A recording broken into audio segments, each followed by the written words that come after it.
Welcome to today's crochet tutorial. In this video, we'll be making a beautiful bag hanger strap, perfect for adding a cute touch to your bags. It's simple, quick, and beginner friendly. Before we start, make sure to prepare 3mm yarn and a 2.5mm crochet hook. Don't forget to subscribe to the channel and hit the like button to support more crochet tutorials. Let's get started.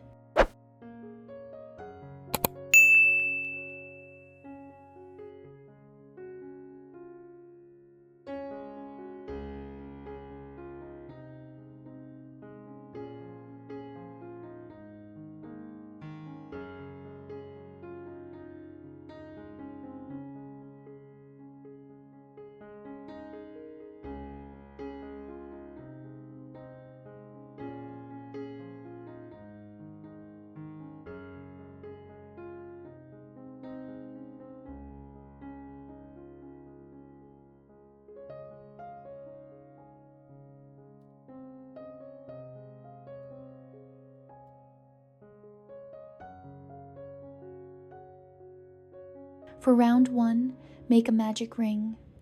Work 10 single crochets into the ring, then slip stitch to close. Great job! The base of our strap is ready. Tip: make sure your stitches are tight to keep the shape neat.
For round 2, chain 1. Now repeat this pattern 5 times. Single crochet, chain 2, make 3 extended stitches, and chain 2. After repeating 5 times, slip stitch to join. Well done! You've created a beautiful textured round. Keep your tension even for a smooth look.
Now, let's crochet the leaf. Start with a chain of 9. Turn, skip the first chain, and work. Single crochet, half double crochet, 4 double crochets, half double crochet, single crochet. Chain 1, slip stitch, then work on the other side of the chain. Single crochet, half double crochet, 4 double crochets, half double crochet, single crochet, slip stitch to finish. Excellent. The leaf adds a lovely touch to the design.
For the strap, simply chain 60. You can adjust the length depending on your preference. And that's it! Your bag hanger strap is complete, perfect for decorating handbags or backpacks.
You did an amazing job! I hope you enjoyed making this cute accessory. Don't forget to subscribe for more crochet ideas, give this video a thumbs up, and share it with friends who love crochet too. Happy crocheting!